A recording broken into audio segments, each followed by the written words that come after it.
Hi, I'm Scott. I've created this video to show you the features associated with the service button and the test button that belong to the popular 16-in-1 board and the 19-in-1 board. This video is part of a series of videos I've created related to the Arcade1UP cabinets. The 16-in-1 board allows you to play numerous classic vertical arcade games using one cabinet. The 19-in-1 board allows you to play numerous classic horizontal arcade games using one cabinet. These boards save you space and money by not having to purchase numerous game-specific arcade cabinets. I have the 19-in-1 board installed in my Arcade1UP Asteroids cabinet and the 16-in-1 board installed in my Arcade1UP Space Invaders cabinet. In this video, I'll review the dip switches that are physically located on the boards, the service button, and the test button. Let's get started.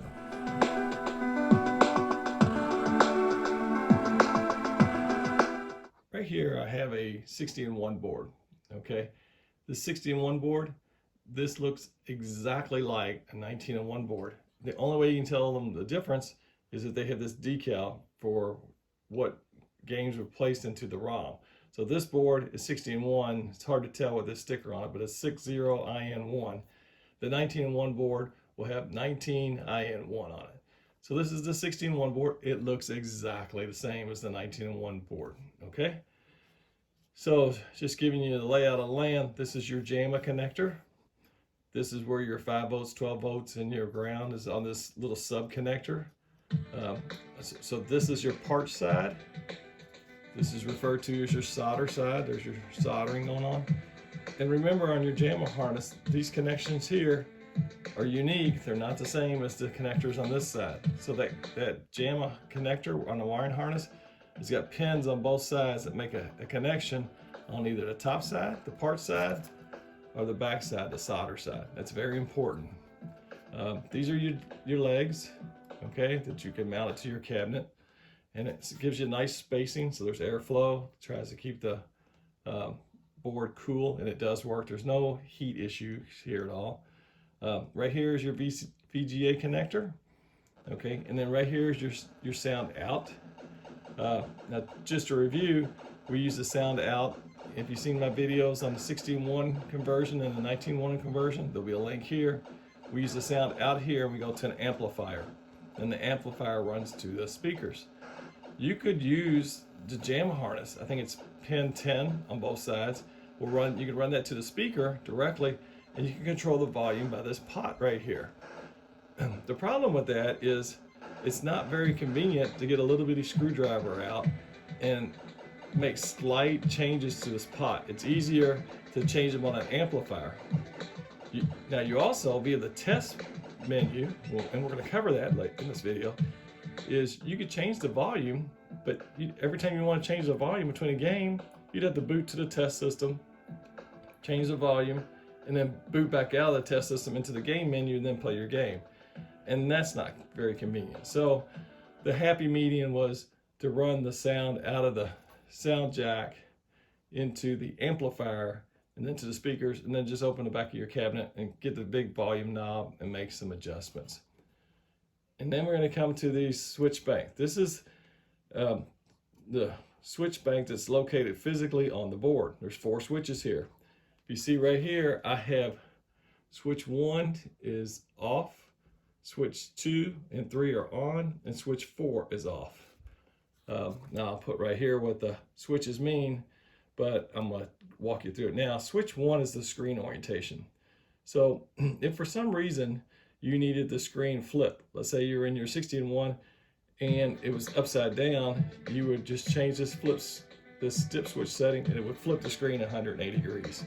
Same way with the 19-in-1. If for some reason the top of it was showing on the bottom is the top, you change this and put this switch on to the on position and it will flip your screen.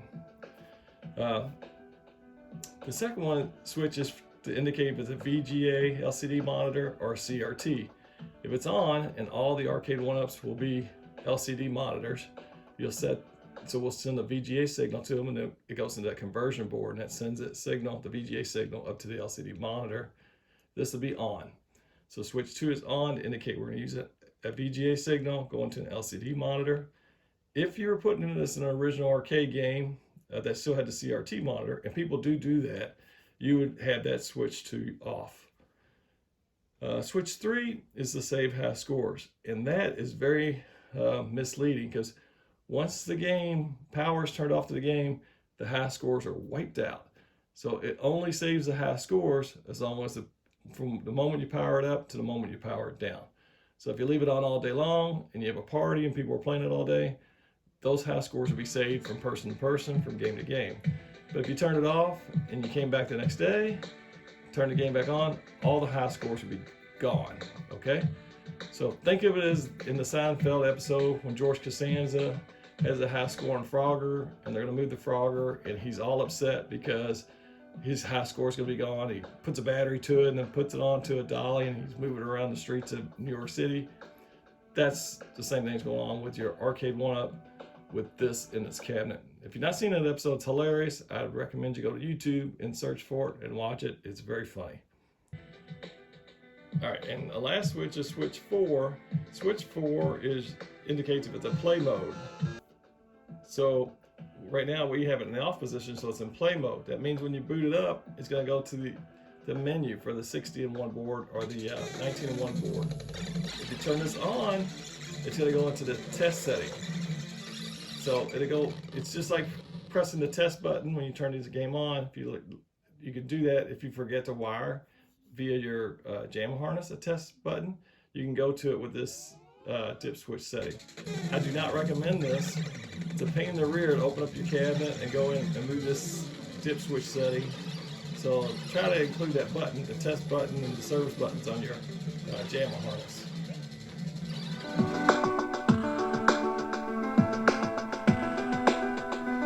In this segment, I'm going to explain where I have my service button and my test button on my cabinets. I have them located down here on the J panel on the Arcade1UP cabinets. This is what we also call this a speaker panel, where the speakers are held. I have the service button as the white button and the test button as the black button.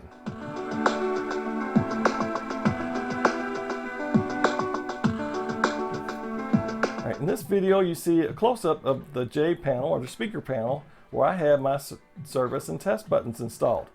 I used hat style buttons for my service and test buttons.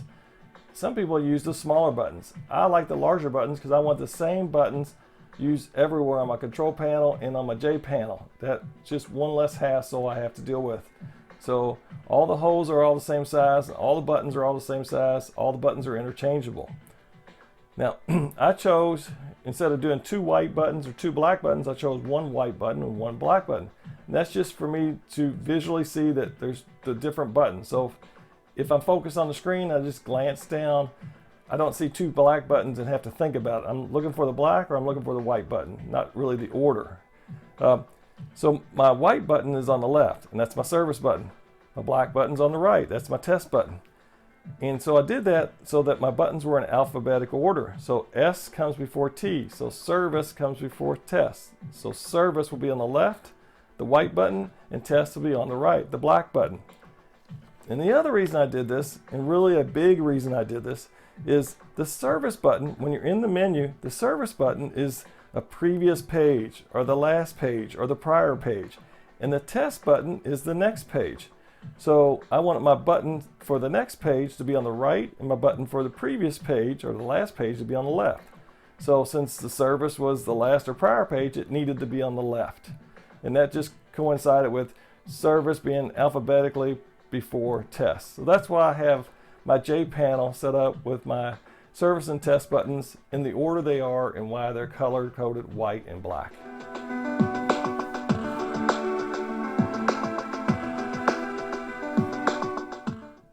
In this segment, I'm going to boot my Space Invaders game, the 16-in-1 game. We're going to go into the service mode. And the way I'm going to do this is I'm going to press and hold down my white button, my service button, and I'm going to flip the power on the back of the game. I'm going to hold this button in until we start seeing the system initialization or the ROM settings. So I'm holding this in, I'm reaching back here, I'm finding my control. I just flipped it, and I'm waiting to see something come up on the screen. No signal. And there they go. Those are the ROMs that's coming up.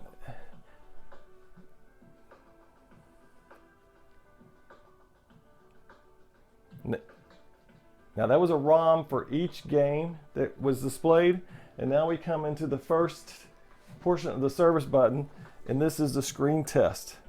The other things that we're going to see in the service button, we can see the switch test, the dip switch settings, and the version number. Okay, so we've got a close-up now. There's the test, the screen showing the screen test, which is the position and color verification. You can see the control panel, and then you can see the two buttons on my J panel or speaker panel. And the white button is the service button, and the black button is the test button. Now if you notice at the bottom of the screen, it says service : next. So in this case, to go to the next screen or the next test, it wants us to click the service button. The service button being my white, I press service, and it takes me to the next test. This is the switch test screen. So this will let me test to verify that everything on my JAMA harness coming to the switches that are associated with the buttons on the control panel, that they're all working. So notice in the upper left-hand corner it says P1UP up. That's P1 up, player 1 up, which is the joystick. So if I move the joystick up, watch it go from a light blue to red. That means it activated. And so that we know that that switch is set right. I go joystick P1 down, and it turns red. So these switches are activated. So they're good. I know it's all wired up correctly. I go left, I go right. Now I can press up here, player 1 start, player 2 start, it activated. And then my fire button, we know that's player 1, S1, yellow, player 2, S2, and the white is player 3, S3. I don't have the player 1, S4 wired up. I don't have the other buttons in yellow, the other buttons in light blue. P2 up, I don't have the joystick for player 2 up, so P2 up, P2 down, P2 left, P2 right, they're not going to be activated. I don't have the buttons for player 2. So player 2 S1, player 2 S2, player 2 S3, player 2 S4, they're not going to be activated. That's okay. Also, I didn't wire up coin 1 and coin 2. And I didn't do that because I knew I was going to set this Arcade1UP cabinet on free play, and I was not going to use the coins, so they won't fire up. And what you do see is you see service being activated, and test.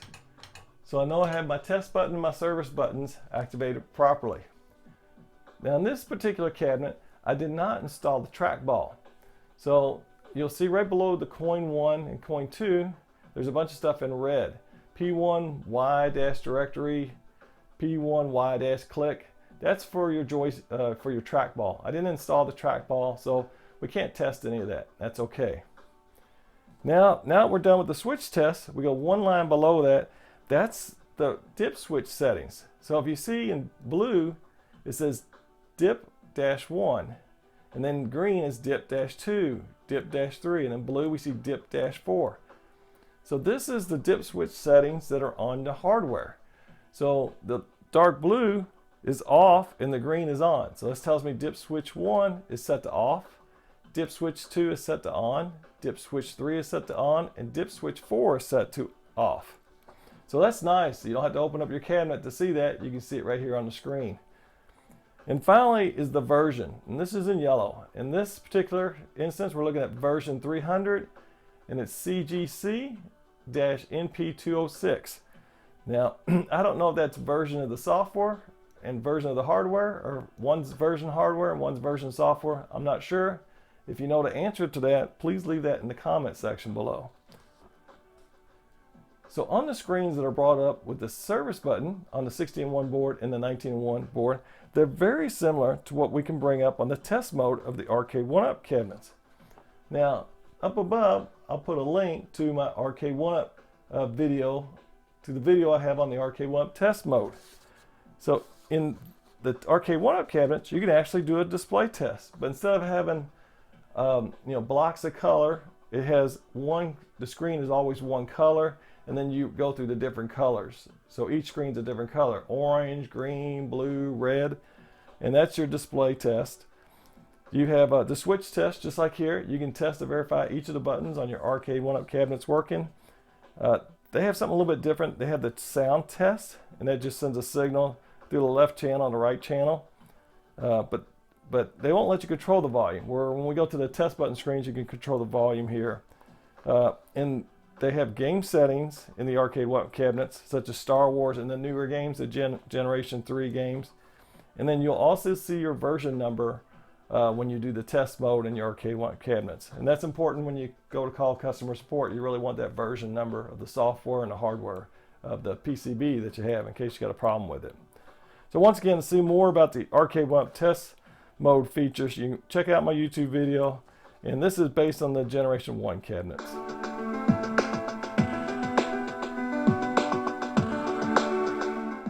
In this video segment, I'm going to show you how to boot your 16-in-1 board, and the process works the same for the 19-in-1 board. We're going to boot it into the test mode. So on my cabinets, the test mode is the right button or the black button. So I'm going to hold that in, and I'm going to keep it held in, and I'm going to turn the game on. And once I see like system initialization or the game ROM show up, I can release the button and it'll finish booting up. All right, so I'm pressing the button, I'm holding it in, I'm reaching back here and I'm flipping the switch. I turned it on. I'm still holding it in. I'm waiting to see something on the screen.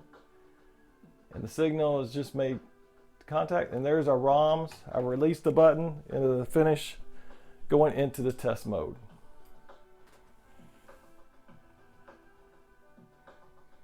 Okay, so now we're in test mode. And similar to service mode, the first screen we see is going to be the screen test, which is the position and color verification. Once we go through this, the next screen we'll see is the high scores clear. We can clear the high scores, which is kind of funny because you clear the high scores when you turn the game off and on. It's crazy. I'm not a big fan of how they implemented high scores here. It's kind of a farce. And then the next thing we'll get to is Switch Bank 1, which is the coin settings, and then we'll mess with Switch Bank 2, which is the cabinet settings. And then we'll get into the game options. And this allows you to enable and disable a game. You can change the amount of lives or the extra lives level or the difficulty settings on most of the 16-in-1 games. And then we'll come to the volume adjust. Now this is kind of interesting because this will only let you adjust the volumes if the speakers are wired directly to the JAMA harness off of, I think it's the pin 10 on the solder and the parts side. But my case, both of my cabinets where I've got the 16-in-1 board and the 19-in-1 board, I wired the speakers to an amplifier and got the sound from the sound jack off the board in the 19-in-1 board and the 16-in-1 board, and I ran that directly into the amplifier. So this volume adjust does nothing for my cabinets. And then finally we'll come back to the input-output test. This is where you verify the buttons and switches. And we covered that when we went over the service button. So now if you notice the difference here on the bottom of this screen with the colored blocks, the bottom it says test : next. When we did the service button, it said service : next. So we only used the service button because we only went to one other screen. In the test system, we're going to go to many different screens. So we're going to use the next button. And in my cabinet's case, the next button is this black or the right button. Okay, so now we come to the clear high scores. And like I said before, it really doesn't matter because when you turn the game off, you lose all your high scores. So it's kind of crazy. So I never mess with it. Now, if you come to the bottom of the screen, you're going to see the menu. The way that move around in this system is service button, or the left button, which is my white button, is the last. And the test button is, or the next button is the black button. It's left or right. Once again, that's why I put them on my cabinet, left and right. Service on the left and test on the right. So the menuing would be easier. So I'm going to go next. Now this brings me into a screen with a lot of information. And so we're going to break it down. The first part of the screen, you'll see a 1, 2 and a row of offs and a row of offs and ons. That's your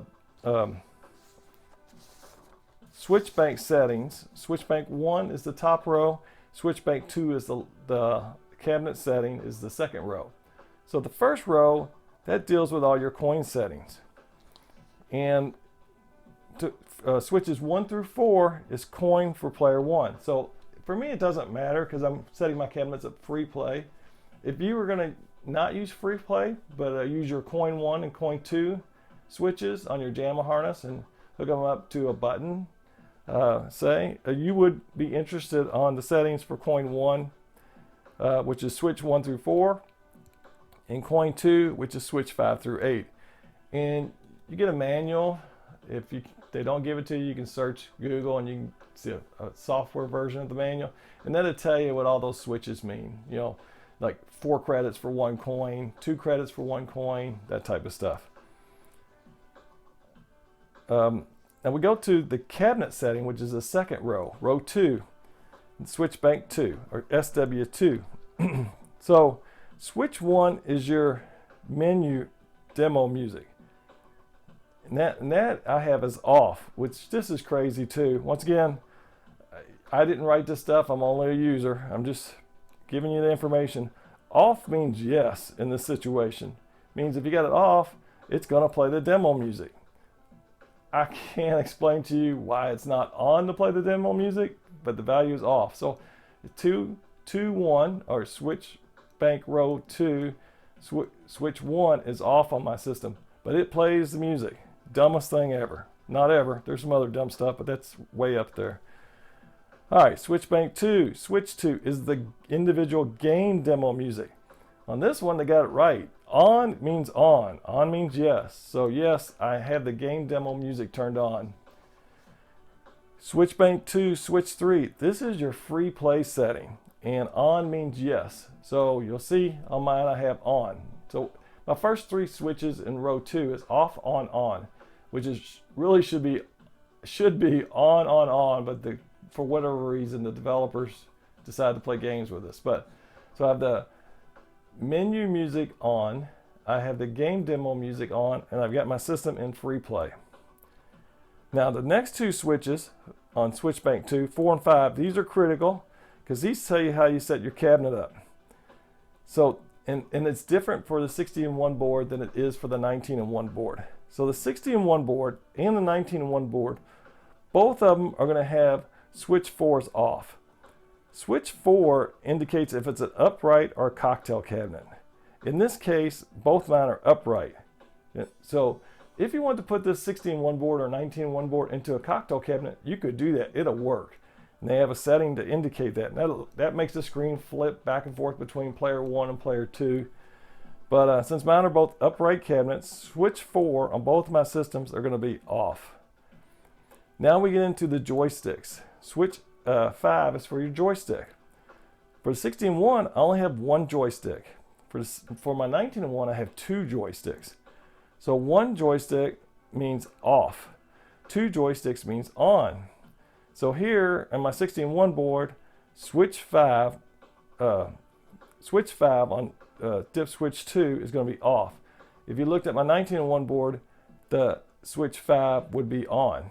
So that's just to give you some insight when you're dealing with these boards. If off means 1 joystick, on means 2 joysticks. Okay, now we get into switch 6 and 7.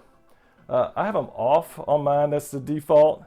That indicates normal. They're both for trackball settings. Once again, I didn't install trackball on mine, so I'm not going to give you any information on that. Sorry.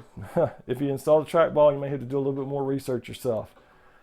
And then we get to switch 8 on line 2 is off, and it's not used by anything. So it should be off on everybody's system, no matter how you set it up. All right, just to give you a quick refresher on dip switch bank 2. 1 is the menu demo music, and it's off, which means it's on, which is yes. 2 is a game demo sounds, it's on, which is yes.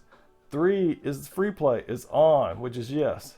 4 is upright, so it's off. If it was cocktail, it'd be on. 5 is the cabinet joysticks. Mine is off, which means there's 1 joystick. All right, so we've covered both switch banks. Now we're going to go down to Oh, one other thing before I move on. If you notice, this is highlighted, switch bank 1, 1, and it says coin 1, 1. If I move the cursor down, this is highlighted, 2, 1 is off, demo music, yes. If I moved over, now I'm on switch bank 2, switch 2 on, it says game demo sound, yes. So that's some nice feedback there. Now I'm on free play, yes.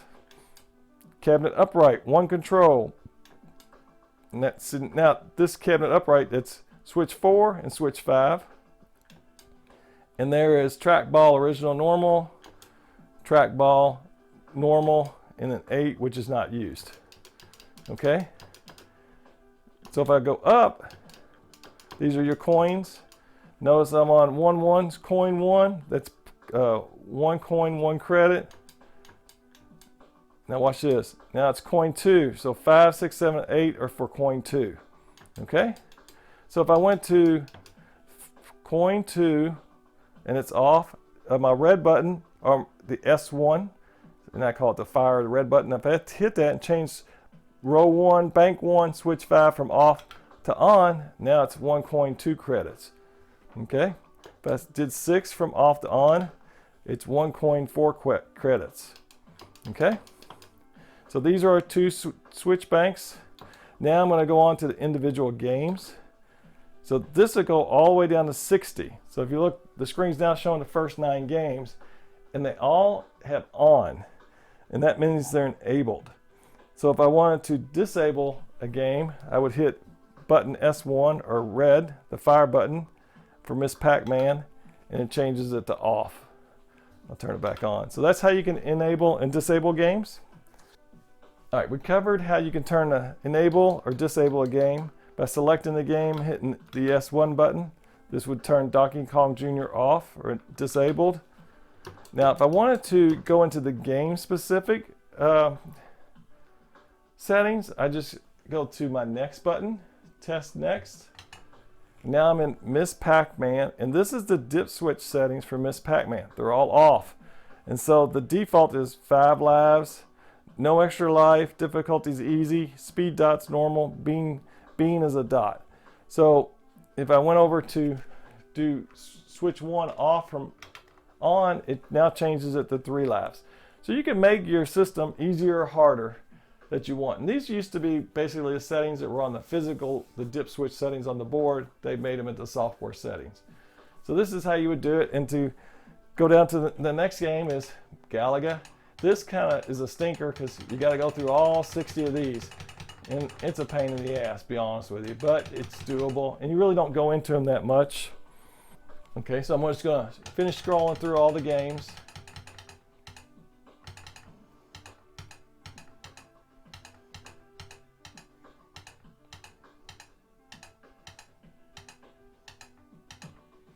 All right, once you go through the last game, you press next. It takes you into this volume adjust. Once again, this volume adjust is only useful for games that have the speakers directly connected to pin on the JAMA harness pin 10. My cabinets, I don't use that, so it doesn't matter what I set the volume to. So I use my joystick, it's going up the, or if I go left, it doesn't matter. It doesn't impact the sound on my system. So I'm just going to do a next. And this takes us into the I/O test, which is, we've seen this before. This is the same where you test your buttons that we saw on the service test. So here's player 1, start, player 2, start. All the different buttons, my joystick, okay? So all that looks good. So now, and I see my dip switch setting on the board, and I see my version number, and now do service as last. At this point, we're good to go. There's no close or exit. You just turn your system off, and then that's how you get out of this, and then you have to reboot. And then you can go into either service again or test again, or you can boot into the actual game menu.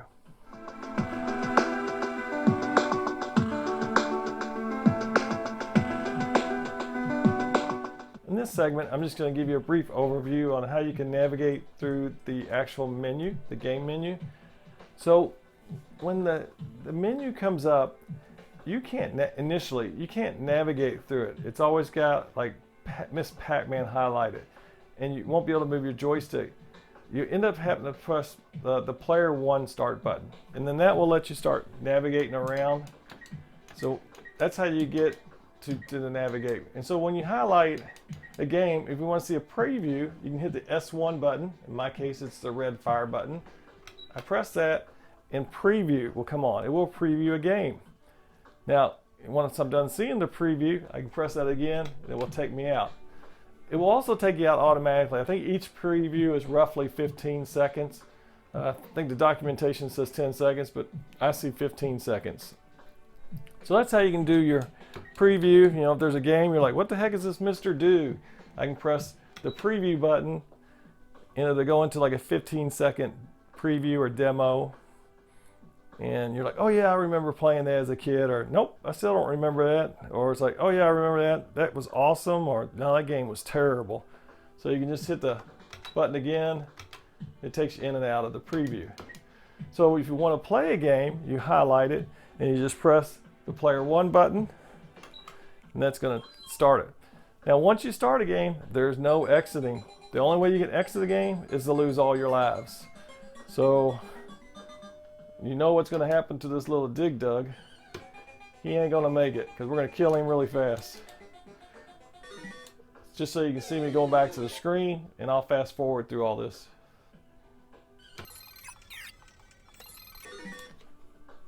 Okay, now he just went through his lives. The game's over. And now it's going to kick me back to the menu. And if you notice, I'm hitting my joystick. I can't move anywhere. So it's like locked. It's back into this main menu, like demo mode. And the only way to break through that is you press now I didn't do it. It went into its own game preview. Notice how the preview is not showing up there?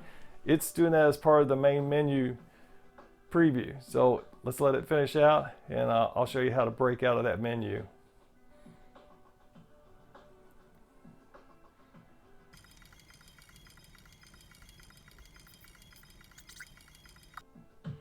All right, so the preview's over. So I'll hit the player 1 or player 2, it doesn't matter. And now I can navigate through. So it's player 1 or player 2 to break through to let you navigate. And then to select a game, player 1 will take you into it. Once again, I can't exit this game until I lose all my lives. There's no exit. So once you start a game, you got to finish it, whether you give it up or you play it to the end.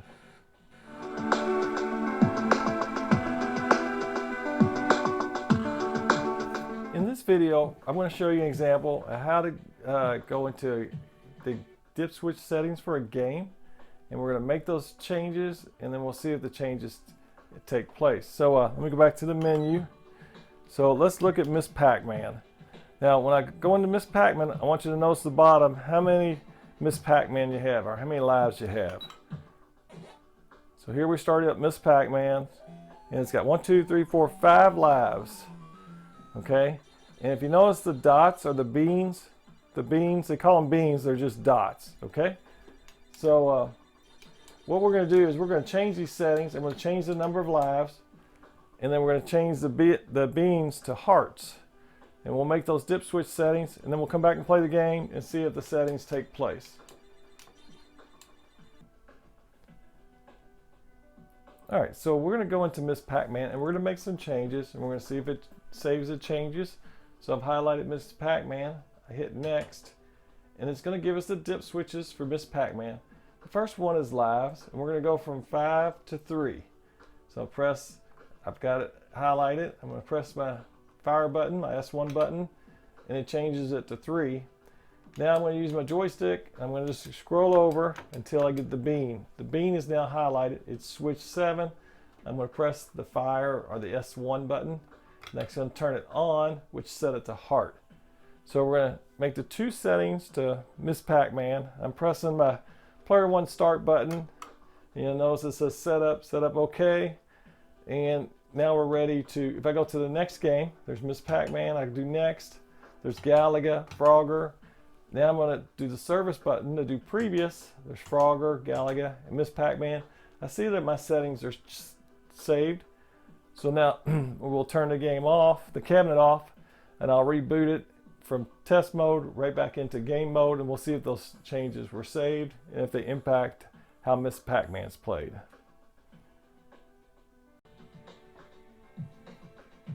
All right, we're back to the system.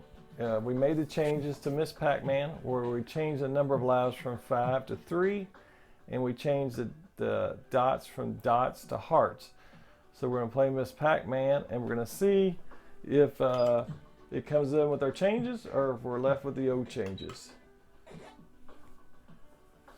We start the game, and sure enough, there we are. We have 3 lives, and now we have hearts as the dots. So it's accepted of our changes, and we can keep playing. Plays the same as before, except for instead of dots, we got hearts, and instead of 5 lives, we got 3 lives.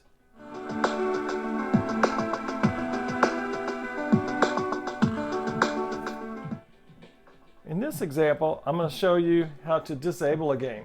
So here you see there's Miss Pac-Man, Galaga's highlighted, Frogger, and down here Donkey Kong 3. So Donkey Kong 3 is on page 1 of 10, and it's in the bottom right hand corner.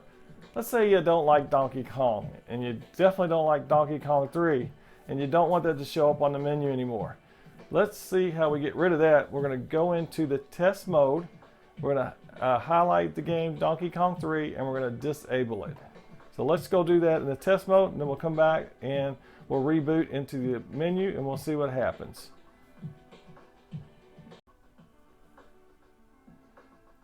All right, I've booted into test mode, and I've navigated to now where I'm showing the screens where I can enable or disable the individual games. In this case, Miss Pac-Man is on, so it's enabled.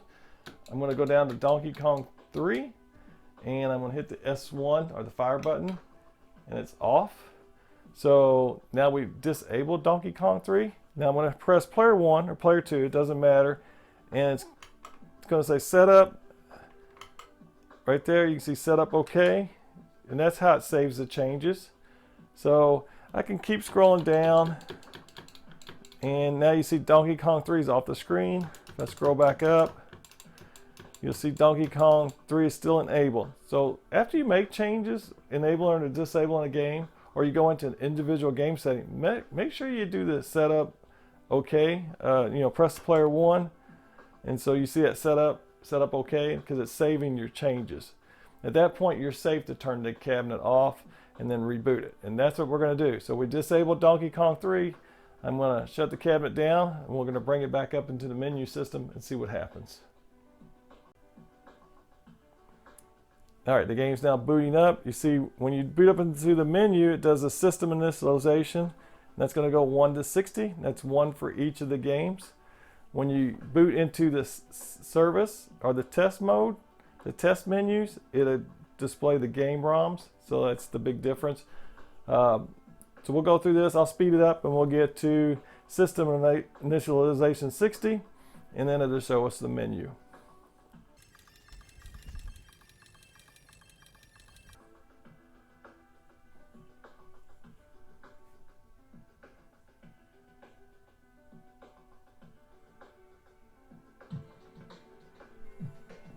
All right, we're back to the menu now, and we see where Pac-Man's in the upper left-hand corner. We're now on page 1 of 10. I'm scrolling over. Oh, let me press player 1. That allows us to navigate through the menu. There's Galaga, there's Frogger. I go down, there's Galaxian, Donkey Kong Jr., and Donkey Kong. Donkey Kong 3 is now gone. It's disabled. It's no longer available on the menu, so you can't play it. So that's how you can remove games from your menu system.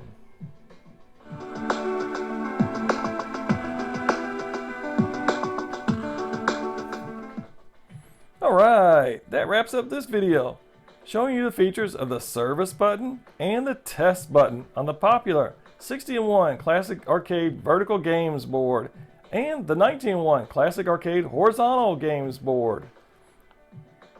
Hopefully, this video helps you understand the features available to you on these boards and how to modify them to improve your gaming experience. Let me know in the comment section below if you have one of these 2 boards and if you like it. and if you would recommend it to other gamers that might be interested in modifying their Arcade1UP cabinets. Keep watching my YouTube channel to catch my upcoming videos on other Arcade1UP cabinet topics. For automatic updates of when I add content to my YouTube channel, subscribe to my YouTube channel. Click on that red subscribe button and ring that bell. If you like this video, then click the thumbs up icon. If you dislike this video, then click the thumbs down icon. Please leave any feedback you have in the comment section below. Thanks for watching. Now go play some classic arcade games.